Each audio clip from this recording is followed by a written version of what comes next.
Bienvenidos a las 8:45. Arrancamos ya con las discusiones de esta noche. Gustavo Berganza me acompaña. Buenas noches, Gustavo. Buenas noches, Juan Luis. Buenas noches. Estamos listos ya para arrancar con la primera plática y nos acompaña Patricia Guillermo de Chea. Ella es exdirectora de Presidios y está con nosotros también el ex viceministro de Gobernación, Julio Rivera Clavería. A ambos les damos la bienvenida. Gracias por acompañarnos y pues tal y como les hemos invitado a ustedes y ahora le contamos a nuestra audiencia, hoy queremos conversar a partir de ese terrible hecho que se produjo a lo largo de la jornada, el asesinato del director de la prisión Fray Janes II, que se produjo en la carretera a El Salvador. Bienvenidos, señores, y Gustavo tiene la primera pregunta.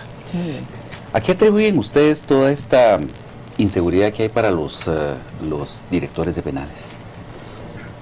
Yo creo que uno de los graves problemas que afronta el país, en primer lugar, es no entender los niveles de violencia que se han venido generando con los nuevos fenómenos criminales que se dan a partir de la globalización de la criminalidad en el mundo. Eso es importantísimo entenderlo para poder tomar las medidas en los diferentes centros penitenciarios, en primer lugar.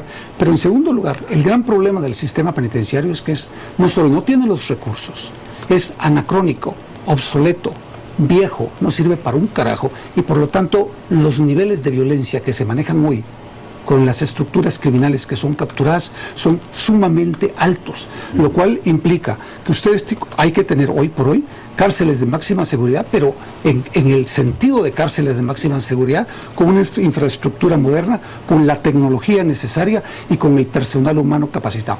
Una cárcel de máxima seguridad no necesita más de 12 hombres para cuidar 180, 200 reos con toda la tecnología del mundo.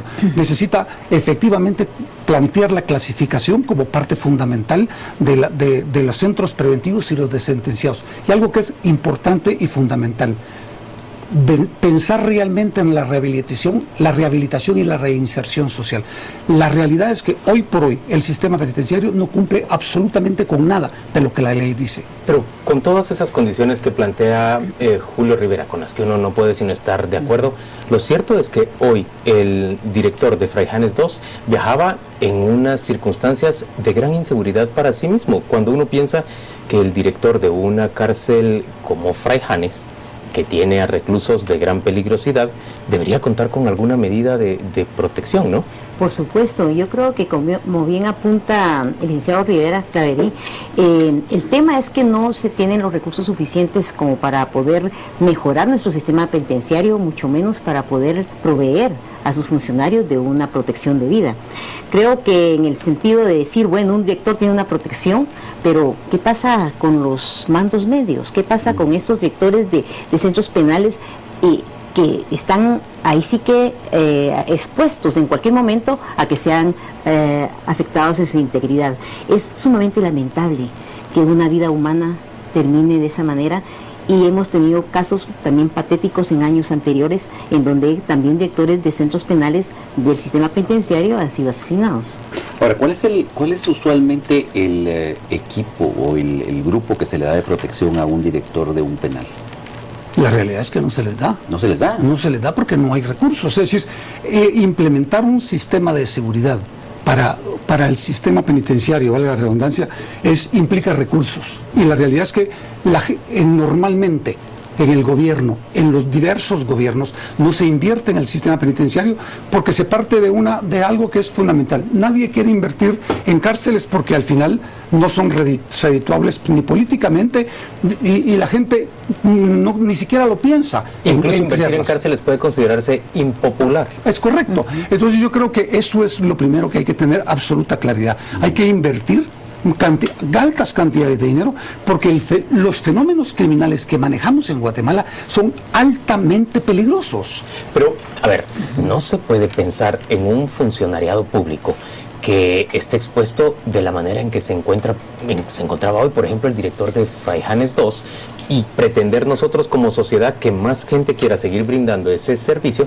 si corren semejantes riesgos. Bueno, yo entiendo lo que dice Patricia respecto a que no se trata solo de proteger al director, sino que hay mandos medios también, pero algo tendríamos que hacer para poder dotar de esa seguridad. Sí, yo creo que esta situación tiene que ser una reflexión a nivel gubernamental, a nivel de las autoridades. Es necesario que estas personas que están a cargo de esas ahí sí que prisiones que implican mucho más peligrosidad en su manejo, tienen que ser protegidas debidamente, tienen que tener por lo menos el acceso a tener a dos seguridad con él, ir en un vehículo más o menos adecuado. Blindado. Y blindado, y hay tantos que al narcotráfico se les ha ahorita retenido y confiscado los vehículos blindados, pues proveer inmediatamente esos vehículos a estas personas. Es un riesgo totalmente tan latente que no es posible que lo ignoremos. Yo creo que esta mala experiencia, esta dolorosa experiencia del día de hoy, debe hacer un hincapié y decir, bueno, hagamos algo, procedamos como se debe.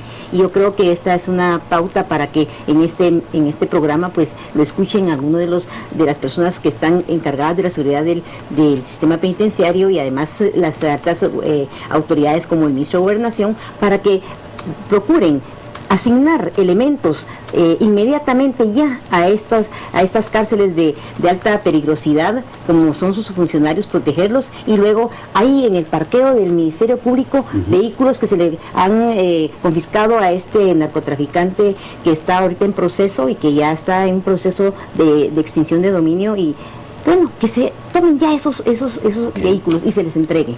Ahora, Julio, usted mencionó que hay amenazas afuera de las cárceles y adentro de las cárceles, ¿no? Sí. Ahora, ¿qué se ha hecho para poder tomar el control de los penales? Es sabido que desde ahí se orquestan muchos crímenes, incluso podría haber salido este mismo del director de ahí mismo. Es que ese es el problema de fondo. El problema de fondo es que la infraestructura, que el aparato humano, que lo técnico no respondan a la realidad de la criminalidad del país. Nosotros necesitamos un nivel distinto de infraestructura carcelaria, de equipos, de seres humanos y de tecnología, por un lado. Las amenazas se reciben adentro, de parte de los internos que manejan y controlan los penales. De afuera, porque las maras tienen relación directa con la gente de afuera, los narcotraficantes las tienen con gente de afuera. Y cuando una persona, un director, un subdirector, un guardia, no cumple con algunas de las condiciones que se plantean adentro o son sujetos de amenazas, pues sucede esto. Yo lo lamento, pero esto es una realidad que no se va a solucionar si no se entiende que el problema de fondo es el cambio y la transformación del sistema carcelario del país. Y eso implica que efectivamente los candidatos a presidente para el periodo que viene entiendan el tema y que de una vez comiencen a ver de dónde van a sacar esos fondos para la construcción de cárceles de máxima seguridad. Eso sí, que las hagan empresas que conozcan el tema, porque eso es fundamental. No es que una empresa XX venga y haga un tipo de infraestructura de eso. Ya no es así la cosa. Ahora se necesitan empresas, señores, con conocimiento de causa. Una medida básica es impedir que los reos, sobre todo los más peligrosos, puedan tener contacto con sus secuaces afuera de prisión, con sus redes de criminalidad. Uno tiende a ver que los sistemas penitenciarios de otros países aíslan y controlan mucho las comunicaciones de estas personas con quienes llegan a visitarles. ¿Cuán difícil es establecer ese sistema para nosotros en Guatemala? Bien, la referencia es que no tenemos cárceles realmente que permitan un control de la visita. Prácticamente se tiene esto que supuestamente deberían de tener un teléfono para comunicarse con la visita que tiene, pero con un vidrio blindado de por medio, con todos los aquellos reos que están cumpliendo condenas precisamente por delitos de alta peligrosidad, aquellos que implican, aquellos que extorsionan desde la cárcel, aquellos de los que planifican secuestros desde la cárcel. Ellos tienen que ser totalmente neutralizados. En ese sentido, control de la visita por medio de que no pueden pasarse pero ni un papel, ni que el abogado lo haga, porque ese es el problema, que tenemos abogados que cometen ciertas infidencias en su profesión y son los mensajeros de los señores estos. Entonces tenemos que tener mucho cuidado. Yo creo que debe de profundizarse más los esquemas de control de las visitas de una forma directa. Es cierto que no nos podemos esperar a una transformación tampoco del sistema penitenciario porque ya no nos da tiempo. Ahorita tenemos que ser creativos. Hay que tratar de controlar esas visitas que son las que generan esa fuga de información que ellos permiten y que pueden asegurarse para poder realmente cometer más fechorías de las que están ya cumpliendo en ese momento en una condena, pues. Ahora, Julio, aquí se ha experimentado con darles parte del control a los reos, sí, hacer comités de vigilancia, poner una persona responsable, etcétera. Pero ¿ha funcionado esto? Eso es como hacer pactos o treguas con la criminalidad. Es exactamente lo mismo. Nadie le puede entregar el control de las cárceles a los reos. Las cárceles de cualquier país desarrollado o más o menos desarrollado está en manos y el control de gobierno. Así es como funciona. Lo que sucede es que efectivamente Patti tiene razón, pero lo que hay que pensar es en el mediano plazo e invertir en un tema en el que nadie quiere invertir porque no es redituable políticamente. Pero si nosotros no entendemos que el no construir un sistema moderno penitenciario va a seguir permitiendo que efectivamente salgan 800 llamadas diarias del sistema penitenciario para extorsiones, salgan la gran mayoría de asesinatos desde las cárceles del país, se cometan los asaltos por órdenes de la rueda o del Consejo de los 9 de las maras de adentro. Es decir, eso se para en la medida que ustedes tienen cárceles en las que puedan tener controles estrictos sobre los reos. Eso parcialmente, pero por el otro lado también resulta frustrante que el Estado, Julio, no refleja una organización lo suficientemente apta para que aquella persona que ha caído en prisión, sobre todo en una de reos de alta peligrosidad, ejerza una investigación y una vigilancia, una inteligencia apropiadas, una inteligencia anticriminal con respecto a las organizaciones con las que están vinculados estas personas. Miren, alguien desde la prisión tuvo que haber activado con alguien desde afuera para que organizaran que 2 sicarios se encontraran el día de hoy con un hombre que solo viajaba en un vehículo sin ninguna protección y con un windshield tan vulnerable como el de cualquier cristiano. Eso fue lo que ocurrió. Es frustrante que el Estado no sea capaz de frenar todo eso. Bueno, ahora bien, sí tenemos que hacer hincapié en algo. Realmente hay elementos que también hay que observar. La mayoría de estos reos que son de alta peligrosidad se mantienen ociosos, sin hacer absolutamente nada. Entonces, también hay que pensar que hay que prevenir este tipo de cosas, no solo aquellos individuos que realmente están maquinando hacer el delito per se, sino que tiene que ser también aquel individuo que todavía está en ciernes, que no está todavía involucrado en el crimen. Entonces, a este tipo de gente hay que ponerlo a trabajar, a estudiar una terapia ocupacional, como yo les decía en mi época que tuve con los mareros. Mantenerlos ocupados evitaba que estuvieran pensando en extorsionar y todo. Váyase usted a las referencias periodísticas de ese entonces, no habían extorsiones.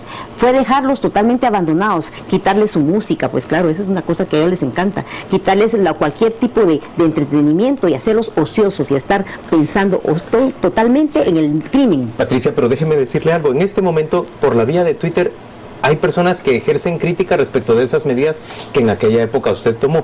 Hay quien me dice, por ejemplo, que usted le puso televisión satelital a los pandilleros de Escuintla. ¿Qué le responde a esa persona? De la comisaría 31 de Escuintla habían 270 muchachos, no tenían nada que hacer.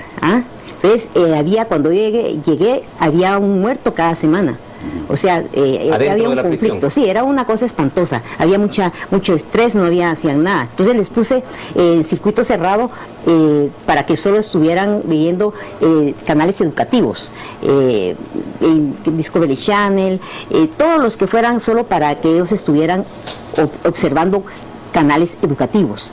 Eso sirvió mucho para disminuir ese grado de violencia que tenían y les puse terapias ocupacionales. Se mantenían en actividades de estudio, de trabajo, y usted puede observar en esos periódicos de esa época, nunca hubo una noticia que estuvieran diciendo que se estuviera extorsionando de parte de los mareros en esa época. ¿No se le vea a usted muy convencido de lo que dice la licenciada Chea?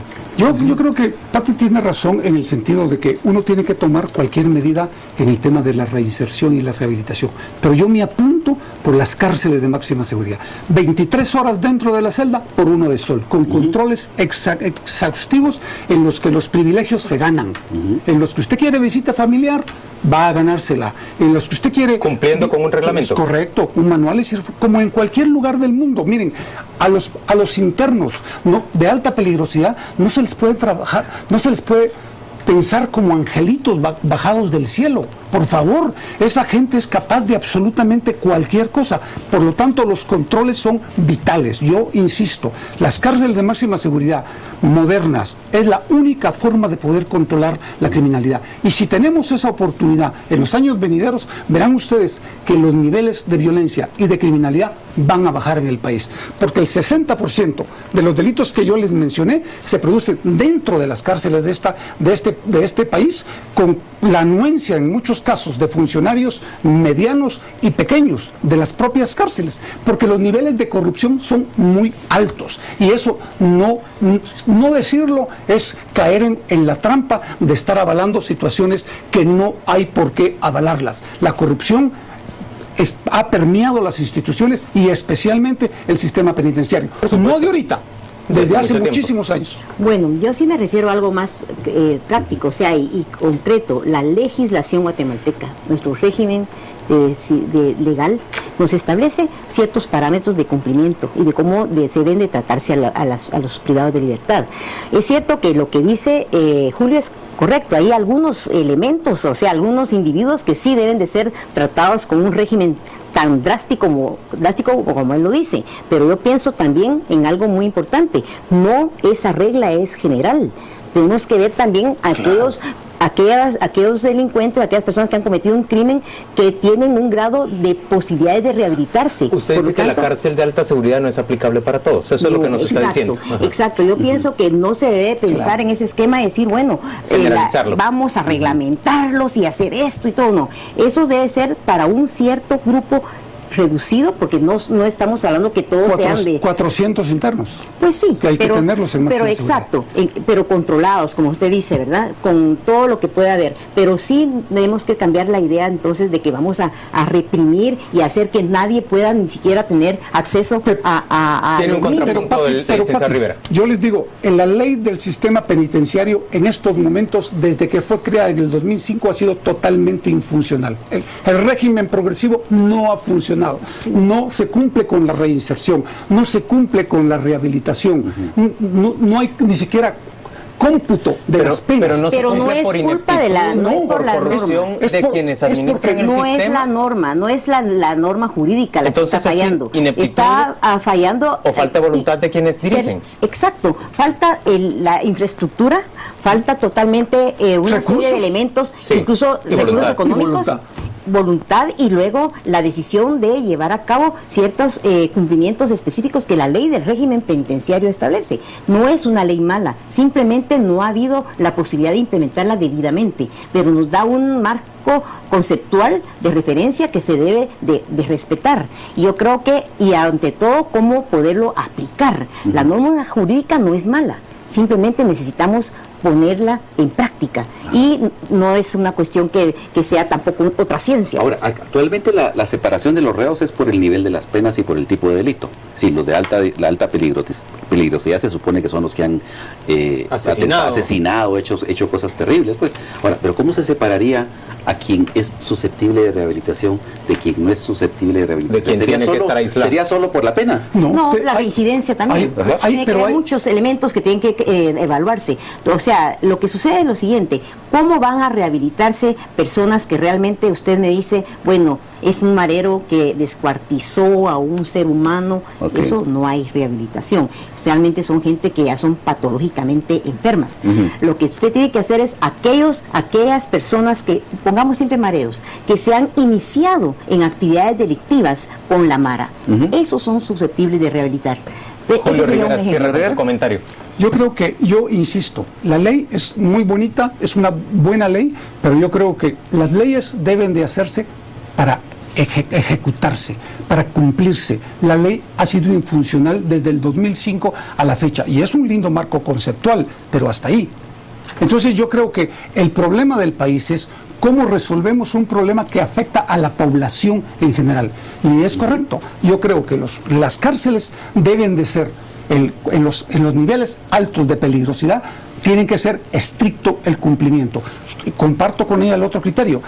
Si es cumplir con esa ley significa 300, 400 millones que no hay ni siquiera hay para armar los consejos, mucho menos para pensar en fuentes de trabajo para la reinserción y la rehabilitación. O protección a los funcionarios. Mucho Julio menos Rivera, Patricia Guillermo, gracias a ambos por acompañarnos a las 8:45.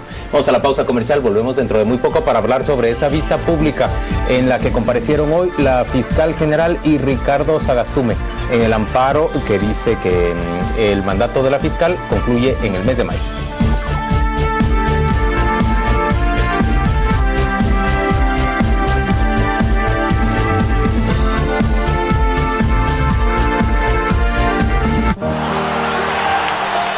La emoción de ver a su hijo en la cancha con los mayores cracks del mundo. Qué bueno que viniste a celebrar nuestros 40 magníficos años y a participar por uno de los 40 viajes a la Copa Mundial de la FIFA. I'm glad you came. Un sueño que solo McDonald's puede hacer realidad. I'm glad you came. Vive tu sueño en I'm McDonald's. glad you came.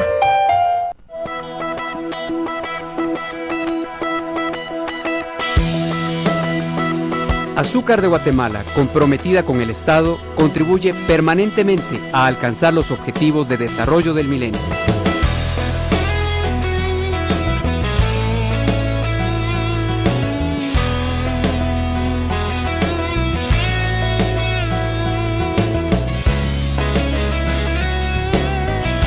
Azúcar de Guatemala es desarrollo para todos.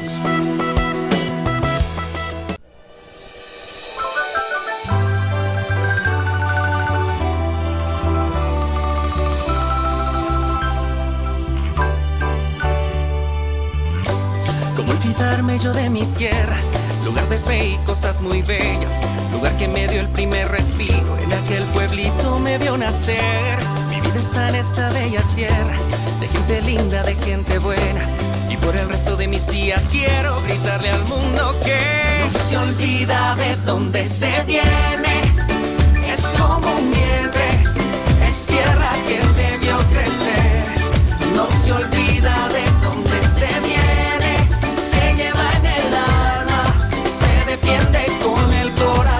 Porque nacimos en la misma tierra. Trabajamos día a día para hacer junto a ti la Guatemala que todos queremos. Banco Industrial, siempre de tu lado.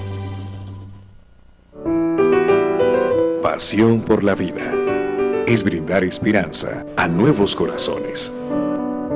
Es contar con todo lo necesario para que te sientas sano de nuevo. Es saber que puedes llegar por tierra o por aire y allí te estaremos esperando. Es confiar en nuestras manos para alcanzar tus metas. Centro Médico, pasión por la vida. Things, cosas y regalos. Arreglos, empaques entre globos, peluches, variedad de tarjetas. Things, cosas y regalos. Todo para sorprender a los que quieres. Encuéntranos en Avenida Las Américas, 7-30, zona 13. ¡Llamas! Ustedes no son cualquier llama. Son las llamas más fuertes. Las azules de Zetagas. Porque son cabales. Dan puntos por libra. Vamos a servir con energía. 1792, el teléfono del gas. Las llamas de Zetagas dan más calor por su mezcla y por eso rinden más. 5 libras de lomito importado, 10 de pollo, 5 de camarón, 10 de pavo y 5 de filete de pescado, 2 cajas de torta chapina, y una de torta Angus. Listo, sale pedido. Con la mejor calidad y variedad. Procasa Express. Pedidos al 23106000 o pedidos1@procasa.com.gt. En toda ocasión y al mejor precio. Procasa, la carne de su casa. Desde que sale el sol, disfruta el sabor de los nuevos Econocombos de desayuno. Nuevo americano con jamón, huevo y queso. Y guatemalteco con huevo, frijoles y queso. Disfrútalos con hash browns y café por solo 22 quetzales. Y empieza el día con sabor, solo en Burger King. Los invitamos al 9º Congreso Iberoamericano de Juristas del Derecho de Trabajo y de la Seguridad Social que se realizará en Guatemala del 26 al 28 de febrero en el Hotel Intercontinental. Por primera vez, un país centroamericano será el eje de las discusiones de actualidad en el mundo laboral, reuniendo a expositores de talla mundial. Inscríbete en www.asociacionescabanillasguatemala.org. Facebook, Congreso Iberoamericano de Juristas del Derecho de Trabajo y de la Seguridad Social. Teléfono 2268-2600. Estamos presentando a las 8:45.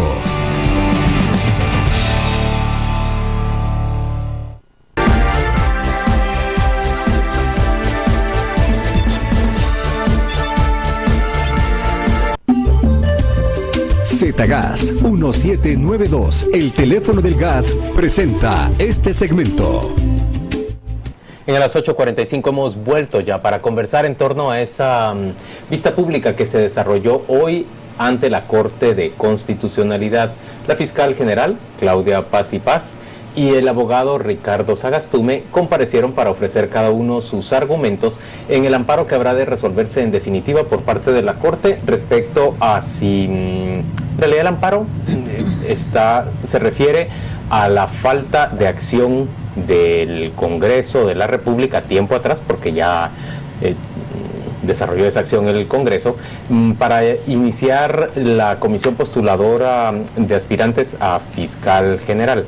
Pues bien, hoy estas dos personas comparecieron y nosotros hemos invitado a dos abogados. Uno de ellos es Jennifer Bravo, es representante de organizaciones sociales. Ella piensa que el periodo de la fiscal general concluye en el mes de diciembre. Y hemos invitado también a Estuardo Ralón. Él es abogado, él piensa que el periodo de la fiscal general concluye en el próximo mes de mayo, pues para que nos conversen respecto de esos argumentos que exhibieron hoy frente a los magistrados. A ambos, gracias por acompañarnos. Bienvenidos. Hagamos un ejercicio de roles cruzados.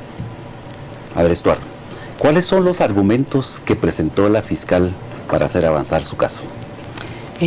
Por lo que yo logro comprender, la fiscal argumenta que el presidente Álvaro Colom, al momento de designarla, la designa por un periodo de 4 años, y al tenor del nombramiento pues hace enlazar ese nombramiento de 4 años con normas ordinarias, digamos, de la ley orgánica propia del Ministerio Público, que a su criterio hacen que el periodo inicie a correr. Ese es el argumento principal que la actual fiscal presenta. ¿Y en el caso de Ricardo Sagastume?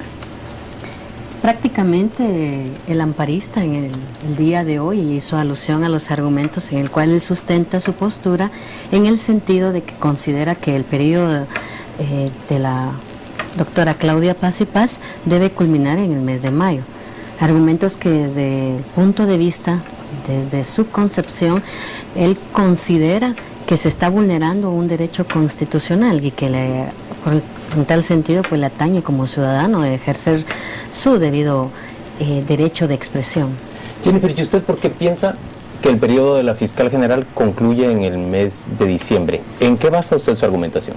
Bueno, en principio nosotras, como en este caso yo represento a 8 organizaciones de sociedad civil, de mujeres feministas y mujeres defensoras de derechos humanos, y nosotras justamente velamos por el estricto cumplimiento de la norma constitucional y nos limitamos a lo que al tenor del artículo 251 de la Constitución Política de la República de Guatemala hace énfasis en que el periodo del fiscal o jefe del Ministerio Público es de 4 años. Hace énfasis de un periodo de 4 años. Estamos frente a una norma constitucional, como es la misma Constitución Política de la República de Guatemala, y nosotras consideramos desde sociedad civil que justamente se está vulnerando el debido proceso y en un estado de derecho al momento de venir y explicar desde una concepción o se puede determinar de una costumbre que se ha venido dando a la culminación de un periodo de los fiscales anteriormente nombrados, en el cual se ha venido culminando en mayo. Sin embargo, es de hacer notar, y fue uno de los argumentos de la representante de sociedad civil el día de hoy, que según el acta de nombramiento número 566-2010, en el cual hago mención, la honorable licenciada Gloria Patricia Porras Escobar, secretaria general en el 2010, ella hace énfasis en el momento de estar firmando el acta de toma de posesión del cargo de fiscal general, hace énfasis a que, según el artículo 1, la fiscal general debe durar en su periodo de 4 años. Muy bien. Perdón, Gustavo, le ibas a preguntar a Gustavo. Perdón, a Estuardo. Ahora, pero en ese caso, el licenciado Sagastume dice que la Constitución establece plazos taxativos de 4 años para el cargo. Ahora bien, el argumento de la fiscal es que no hay una fecha precisa para toma de posesión. Yo particularmente creo que la Corte de Constitucionalidad emitió un fallo correcto al momento de otorgar el amparo provisional. Está haciendo una interpretación muy clara de la Constitución. Pero no se puede correr esa fecha a los 4 años. Precisamente por lo que voy a mencionar, creo que no, porque recordemos que la Constitución no se interpreta de la misma manera que cualquier ley ordinaria, sino tiene un sentido de unidad, y hay que ver en ese conjunto de unidad constitucional y sistema de valores lo que se quiso poner en una Constitución. El hecho de que hayan pesos y contrapesos hace de que ciertos cargos públicos no coincidan con la elección de un presidente de la República. Pero en este caso no coincide. En el momento de que quien nombra, por ejemplo, a un fiscal, no sea el mismo presidente al momento de que finalice su periodo, es decir, que haya un traslape de ciertas funciones. Si nosotros fuéramos corriendo los plazos, sea por una destitución justificada, por una anulación del procedimiento, lo que haríamos es eliminar ciertos pesos y contrapesos que tiene la Constitución, porque sí podría darse que coincidan el nombramiento o la finalización de periodos en ciertos momentos constitucionales que van al tenor del periodo presidencial, y sobre esa base la Corte creo que hace un análisis correcto a mi criterio. Estuardo, pero el punto es que concluyendo en mayo o concluyendo en diciembre, no coincidiría nunca el nombramiento del siguiente fiscal con la entrada de un nuevo presidente.